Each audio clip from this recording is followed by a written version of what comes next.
What's up, Rockstars? Today I have a huge news video for you. We got brand new games to cover. We got new announcements, brand new games that you haven't seen before, some IP stuff coming up that you may have forgotten about, and of course, a healthy dose of drama because board game companies can't help but cause it.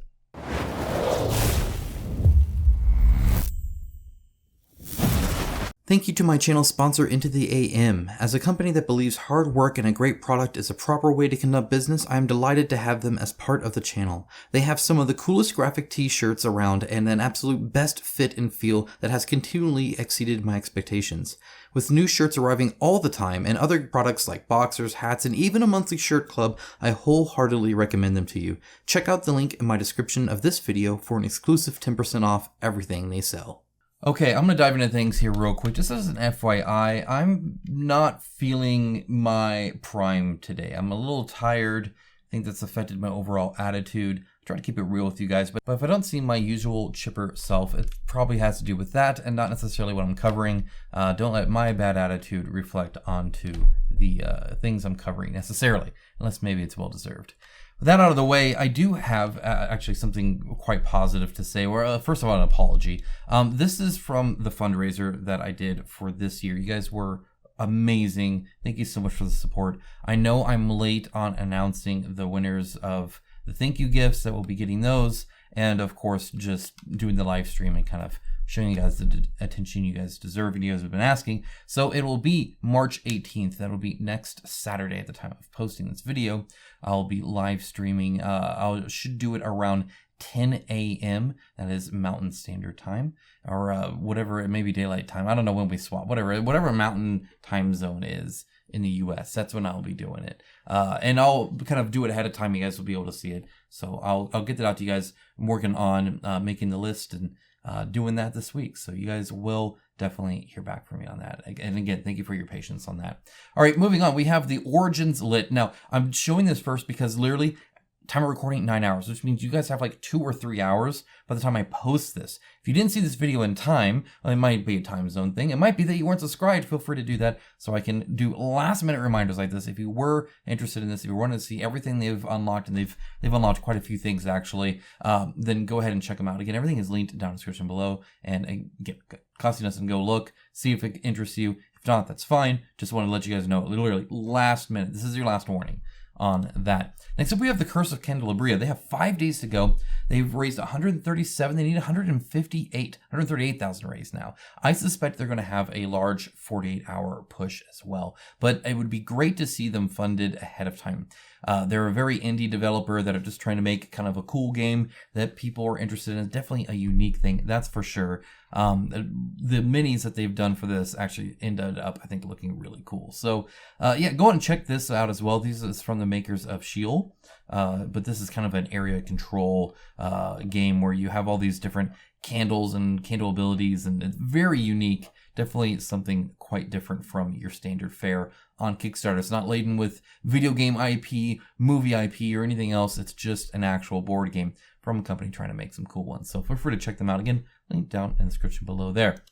Next up, we have the Black Keep Hell's Gate. I listened to you guys. I said this last time. I did back it. You guys will see this on the channel, and I'll be able to talk about being able to make a board game on the cheap. In other words, not going to China to mass produce a bajillion copies and then finding it that it's too expensive and then shuttering your doors.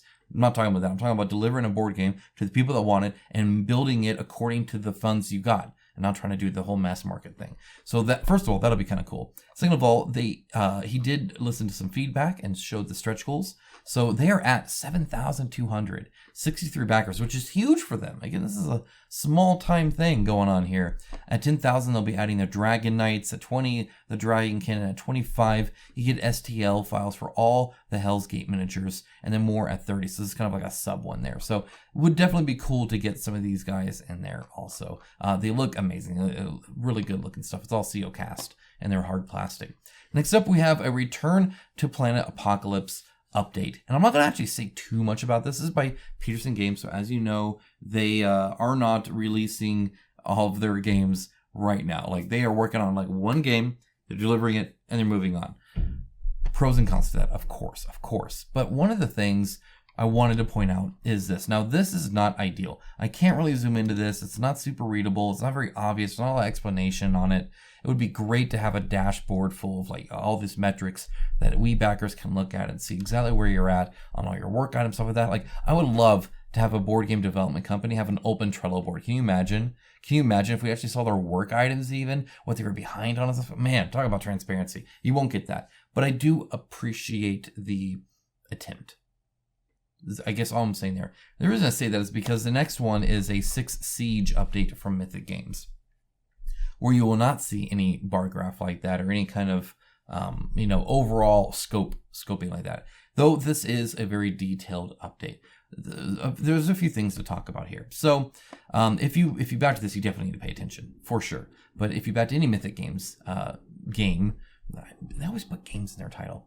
Then you probably want to pay attention because this is probably what you're going to get when your time comes. Okay, so one of the things they talked about is all the miniatures and stuff, 115 miniatures, blah blah blah, right? And then they talk about translations. This is the first big one. They are only going to be doing it in English, in French, and probably German. So if you did the Spanish, Italian, Brazilian, or Chinese, you're going to get your game in English, and then you're going to see the translations in PDF format, which means you'll have to go print them off, glue them onto your cards, or do something like that. Now the board game itself, like the board map, it doesn't have really any text on or anything like that. But the cards do, the player boards do, of course the rule book does. That's definitely a bummer. In other words, less than 1,000 people backed for those, and so the minimum order is 1,000. They'd have to print more than they need, and they're trying to be a little responsible in that. But that definitely sucks. If you back to the translation for Spanish, Italian, Brazilian, or Chinese, you just got screwed over in a big way. Now, I feel they could have made this right by at least help to make it right by giving them something more in return. In other words, hey, we did not deliver what you wanted. We delivered close to it, but here's this to at least try and let you know that we are sorry for it. You get this or that, but none of that. Instead, they just get hosed more than everybody else. Simple as that. And I say that because there's a lot of other stuff. They're talking about the tabletop thing. They're going to add more to it, which is cool. It's a fun game. It's a great game, by the way, guys. Like, I really, really enjoyed my time with the prototype.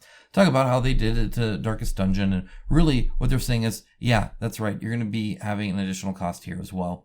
Now, there's a few issues here. Like, for instance, they talk about like a 32% increase in game development. That's on them, right? That's not your fault. Manufacturer, that's just whatever. The international shipping, this is something I wanted to kind of talk about a little bit. It's plus 40%, according to them, and kind of where they're at right now. It's about 7,000. I think at the time they had quoted like 3,400 per container. Now, first of all, that is distributed amongst all of the boxes in that, all the pledges in the containers.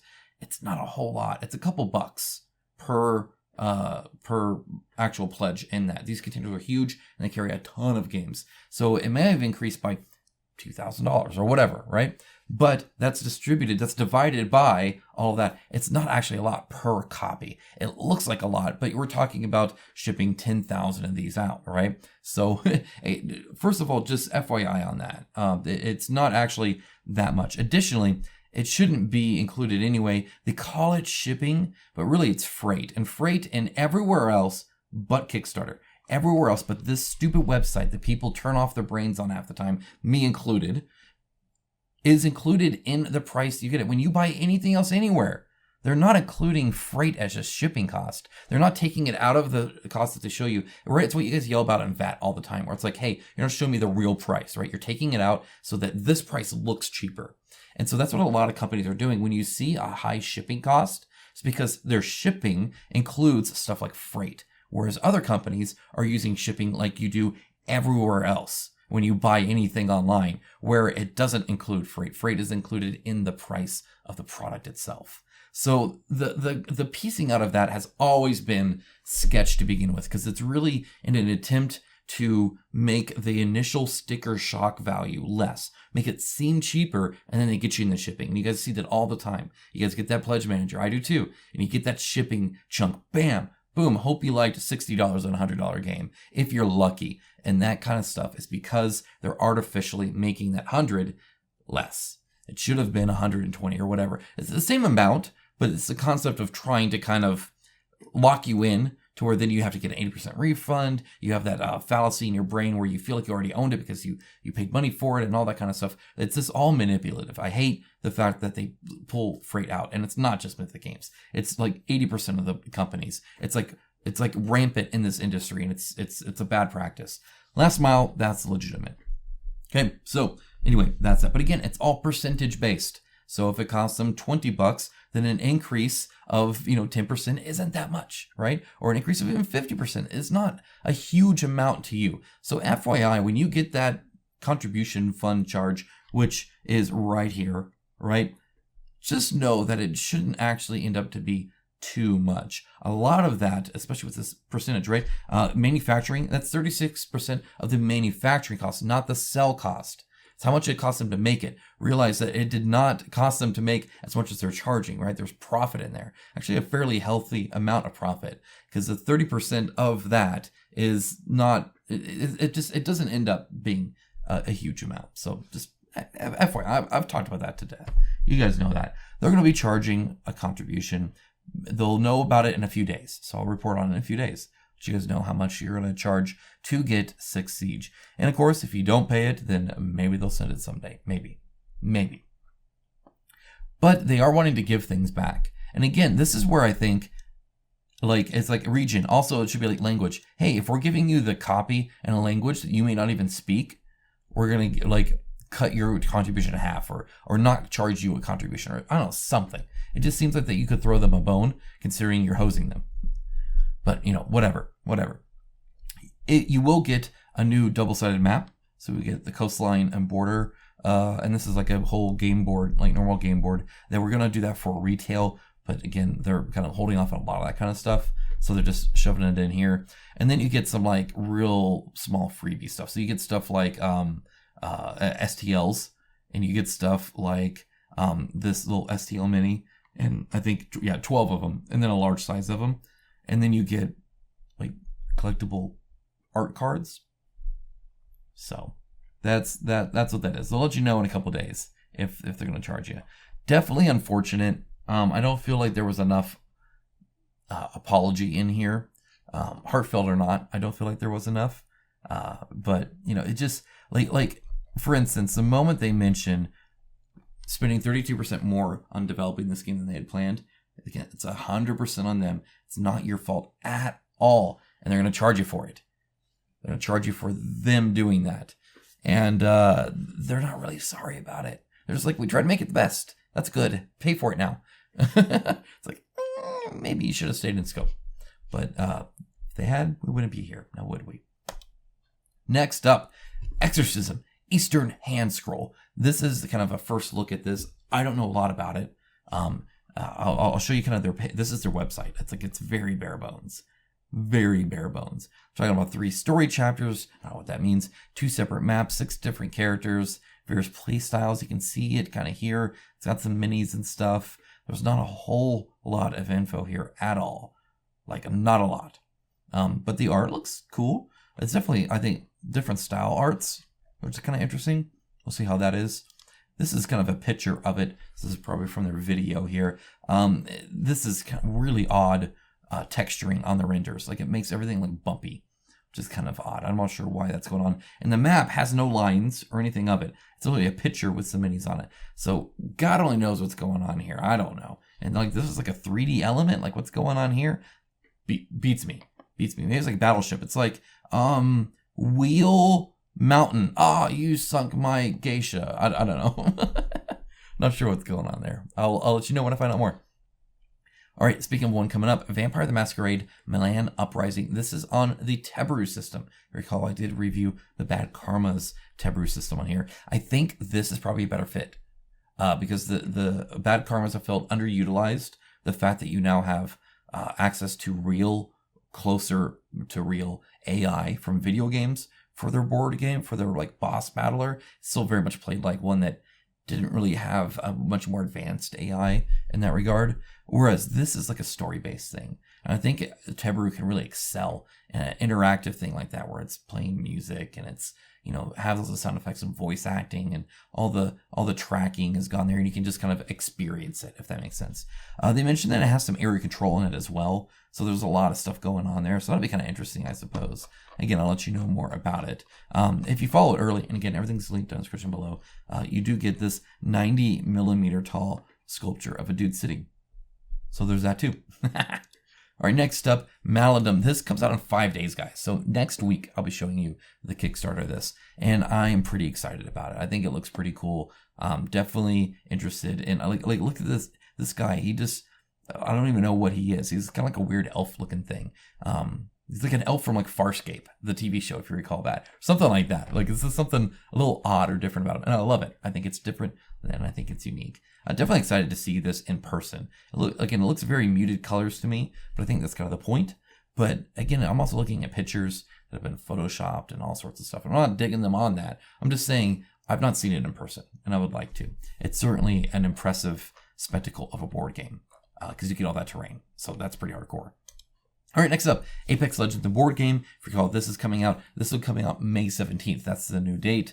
Again, I'll have a link down to the Notify Me page down below in the description for you guys. But May 17th is when it's coming out. This is actually cool. This was an advertisement they did with Jacob, who I've spoken with Jacob before from Glasscan Unplugged, and he seems really passionate about these games, which is super cool. And he's actually talking to the Things Get Dicey lady, who does amazing skits. So that was kind of funny to see that, but it's really just him talking here. What I wanted to show this, though, is this is kind of the board game. So you're going to get terrain. It kind of reminds me of Infinity in a little bit in that regard. And I think that's smart. I think it's smart to have this kind of skirmish, small kill zone team like Infinity Code 1 kind of skirmish game. Six Siege would also be in this thing. And they play really fun, guys. It's a lot of fun. He talks about 4 tiles. I'm assuming you put these 4 tiles together. And he said for the standard mode. So there are probably other ways to expand and do bigger and better and all that stuff. But look at this right here. This is interesting. I'm not sure what's going on here. This looks like a fully sculpted board of some kind, but I don't know why, with the cards in front. So that seems interesting. I don't know what's going on there, but interesting to kind of see and learn more. So if you have I'm going to try and find the link to this interview. It might be posted, might not. I don't know. I saw this as an advertisement on Facebook. But if it is, I'll try and link down below. If you don't see it and you know where the link is, let us all know. I'll be sure to link to the original source if I can. Okay, SFG, Elden Ring. The pledge manager's open. Let's discuss, because people are upset as always. Wouldn't be a Kickstarter pledge manager without some upset people. So what is going on? Well, first of all, they've added the best looking character in the whole game, bar none. So super excited to get this mini. I think that's awesome. And he is for free. Added automatically if you back, I believe, at the core or all in. So just not entry. You get him. Super glad to have him. That's cool. And he is exclusive. Won't go to general retail. This is highlighted for a reason. We'll touch on that later. Then they also added new add-ons. This is Spirit Ashes. They replace the tokens that you get when you summon your Spirit Ash, your summons in certain locations. You can do that in the game, and I guess normally they're tokens. In this case, they're transparent PVC that you get to kind of deploy, which is certainly fun. It's a cosmetic thing only, but definitely something interesting. That being said, this is not added to the all-in, because it's added afterwards, and it's non-gameplay. So you still got the all-in gameplay, but not your all-in pledge does not include this. This is an extra purchase. And then they also have dual layer boards. Oh, also, that is exclusive, won't go to retail. Dual layer player boards, again, something I feel they could have added. I know they talk about being smart with their money, and they definitely are. I mean, they'll deliver this. They've been doing just fine doing that throughout COVID and throughout the crisis and everything out there in the world. But dual layer player boards is a pretty standard thing, I feel, to give in a Kickstarter. But nope, it's an extra add-on. It's like $15, $18, something like that, with the conversion rate. And again, also exclusive, won't go to general retail. Also not included in the all-in. They also offer some backer bundles. That's just for their previous Kickstarter stuff. Don't care about that. And then a whole bunch of stuff here. Now, I wanted to say that Sherwin, who's kind of the game designer for a lot of these, but he's also the product owner of Elden Ring. So a little bit more of the management, a little bit more of the ownership part of things, as it were. So a little bit holds a bit more of the reins. He responded, he kind of talked through things. Really appreciate it. I think that's great. And I think he's a passionate guy. I've spoken with him several times before, and he definitely seems like he's, I don't know, interested in board games. Imagine that. But one thing he says here that I don't agree with, says you're still getting the full experience, because people were complaining that they bought an all-in and that's not an all-in, which is why I tell every creator I can, if they listen to me, don't ever call it an all-in. You will sell just as much saying this is everything for the Kickstarter that we know of yet, or whatever, like whatever you want, and then call it some fancy lore name or whatever. People are going to back the biggest, most expensive one that comes with everything, like 95% of the time. Like that's what the numbers say. So the distribution always looks like. So you don't have to worry. You don't have to necessarily call it an all-in. When you do, you're doing two things. You're either backing yourself in a corner where now you have to give them more stuff, or you can't make more stuff, or you do and you make them upset. Those are your three options. None of them are good. All because you wanted to use the word all in. Don't ever use all in. You don't know what the future holds. It could be the biggest explosion of a campaign, and you get movie deals and book deals, and celebrities are calling you left and right, and you move to Beverly Hills, and you're rich as all heck, and you can just make all this stuff. But nope, you called it all in. And now you knew Frosthaven. I'm assuming that happened in Frost. I don't know. But you know what I'm saying? Like, you don't underestimate yourself, and don't rob future you for current hopefulness of maybe a few more pledges. Just, it's dumb. Don't ever say all in. But anyway, he says right here, you are still getting the full experience, and you won't feel you've missed out. Now this right here, when those huge boxes arrive, this is in direct confrontation with how they advertise it, because they were specifically saying in bold, exclusive won't be available, exclusive won't be available, back now, buy now, FOMO. This is FOMO because, for instance, they could offer more and say it'll be available probably at our web store in the future too. No, or they could offer it in retail. Literally, like, they do all sorts of stuff in retail. It's definitely viable in retail. No, exclusive, buy now. But no, you shouldn't feel pressured. I think that's a little disingenuous. It's definitely FOMO. There's a balance. I understand it if you feel it is going to be Kickstarter exclusive, to communicate that without pushing it too strongly. But having three things, all bolded exclusive, all never going to retail, that's call it how I see it. It's FOMO. That's what it is. Let's see. The prices, by the way. So yeah, I backed this. I need to add it. £29 for Spirit Ashes, and another 17 for the dual layer. Or you can get the kind of combo of them for 46. And again, that's euro, or not euro, that's pounds. So you got to convert that to like USD or whatever your denomination is. And as an FYI, for my core, it was 38 pounds, and they thought it would be 24 before. It's about a 16-17 USD dollar difference for me. Not terrible, but certainly not the best. Considering this wasn't that long ago that they had this.